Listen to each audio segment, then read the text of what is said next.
Education Enterprise for Change, otherwise called EE4C, started in April 2014 when I decided to start a mentorship program with students from Maseno University. My main interest was to contribute to the community by being active during my off-time hours, and I was also preparing to go for a professional fellowship in the United States through the Community Solutions Program. And I thought the best option for me would be to begin a process that I would continue after my fellowship. I thought this would be the best way forward because part of my requirement for the fellowship was to develop a project. However, my interest was to develop something that grounds me within this community. And when I was beginning the mentorship projects, I thought to myself, what is the best way for me to give to the community? Is it by promoting development in the rural areas, or is it by seeking my own personal growth so that through my own development I can empower others? Then I thought to myself, these two things cannot be divorced from one another. I can pursue my goals even as I work towards strengthening the community I live in. So far right now we have 15 members in total. Members who are constantly dedicated to the work of making enterprise education for change the great force that we hope it will be in the future, and in making the kind of progress we already have. We have a total of 4 projects. We have a mentorship project, which is the one we started with. We also have a solar lamp project. This, I'll explain to you a bit about it. We also have a Stoke project, which is basically for these very nice environmental stoves. And we also have a farming initiative that we are beginning this year. Yes. The mentorship program, which is what I started with, was basically meant to get students from universities to interact with professionals within Kisumu City. There were a few professionals who were volunteering, so I ended up being mentor to quite a number. But I diversified the program to allow me to even travel to these schools to give motivational speeches on invitation sometimes, and sometimes I would organize with students in the area. And aside from that, we also developed a very intricate system in which professionals who are able to spare time would discuss with the students either on social media or follow their work and then give their opinion at the end of the semester. Now the program has since grown. Today we can be able to get students to either help develop marketing items for our projects, or even be part of those projects by being goodwill ambassadors to these projects. The reason why we diversify the mentorship program like that is because we feel that youth need more than just information. Most of this information sometimes they've already achieved. However, in terms of resource mobilization, they're seriously lacking, which is why some youth, after finishing their studies, run to cities because they don't know where to fall, or what to fall on when they leave campus. But when we show them how resources can be mobilized in the rural areas to make products like this, they even if they're not extremely innovative enough to come up with their own ideas, they can at least generate something to help them start their lives outside campus. As a team, what we've always thought about is why there is so much deprivation in terms of economic deprivation. How do you stop this? How do you prevent famine from occurring? And what we came up with was an understanding that you can't really develop people by introducing new ideas if the old ones are not working. You have to find out why the old ones are not working. And when we did our own survey, we realized most people, especially people living close to rivers, cannot farm for the simple fact that they do not have the means to pump the water. They don't have the manpower or the resources, let's say, to dig ditches that divert water from the river, so they would depend mostly on water pumps. And government regulations also limit diverting water for agricultural purpose. But pumping the water from the river is very much within their legal right. However, they are not able to do so because of lack of resources. So we thought, why not mobilize resources to get water pumps for them? And after getting water pumps for them, we are then able to generate more farmers who can do farming for more than one season. I mean, they can farm twice a year or even 3 times a year depending on the crop. And if they do farm twice a year, they will not have the challenge of their crops dying in the farm. They will not have the challenge of flooding sometimes, whereby the crops are just destroyed because excessive rain comes.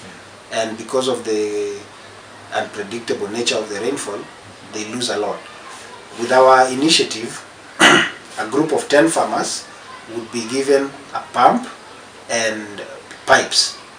A group of 10 farmers with a pump and pipes will only be contributing petrol or diesel for their pumps, and this will enable them to farm different kinds of crops during the year, so that at any given time the village will always have food. Dualite project. This is a project that was started by Dualite Technologies. Dualite Technologies procures solar lamps from the company that produces them, M-Powered. Now Dualite procures the solar lamps from them and then sells in the East African market.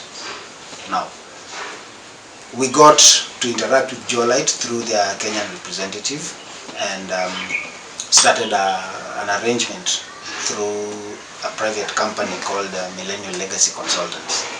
Now, the company basically connects Dualite Technologies with local resellers and also seeks to get the rural market to buy the solar lamps. And we thought this is a good idea because aside from helping youth generate income for themselves, this project provides so much more to the community. By providing so much more to the community, I mean it sort of takes away the need for the other sources of lighting that are very harmful to people, and introduces a more efficient, and let me make this a bit more practical. A solar lamp like this one charges for 6 to 8 hours, then lights for between 8 to 12 hours, depending on the intensity. If you put the lighter intensity, it goes for 10 hours. If you put the higher one, it goes for 8 hours. If you put the blinking one, it goes for 12 hours. Now the thing is, an ordinary family uses this light when it gets dark at around 7, between 7 and the time they go to sleep around 10 or 11, and then again from 4 up to 6. This light doesn't go off throughout that period. Compare this with candle or kerosene lantern, which uses at least 20 shillings per day. If you spread that 20 shillings over a period of 2 years, you will have used 14,600 on lighting alone. Now, compare that option with the solar option. This solar only costs 1,200 and stays for the same duration of 2 years. Stoke is a result of a partnership between us and an Enactus team from Mount Royal University. This is the full stove when it's all made. This is like the oxygen inlet part. Now the stove uses 1 meter piece of wood, almost the size of my arm. You cut it into pieces and you put it inside here. When you put it inside here and you light it, lighting it takes around 5 minutes and it's well lit. You can now cover it and cook. When you cover it, it's not supposed to produce smoke. It only produces smoke when you're lighting it. But once you've lit it and it's like this, there's no smoke being produced, and you can cook with it for 1 hour. Another good thing it produces is charcoal or biochar. That biochar can be used to make used in farming by mixing it with manure, or you can use it in a charcoal iron box, or you can also use it to cook again on the other kind of stove that we use. Now, the good thing with this stove is that it doesn't produce smoke when it's being used. It conserves firewood. 3 pieces of wood the size of my arm is 20 shillings. 1 piece is enough to cook. So 20 shillings is enough to cook for a whole day. We have sold this to over 200 people in a space of 5 months. And the most important thing about the stove is that people who have used it confirm that they, especially the business people who sell French fries, chips,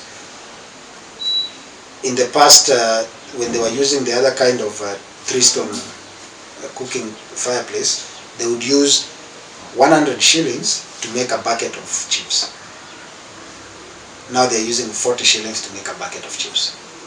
What we hope to achieve is the capacity to not only retain 15 minds that are working constantly to make this a great idea, but also to generate more initiatives that can help us really have a greater impact, especially in terms of poverty alleviation and in terms of promoting knowledge for communities.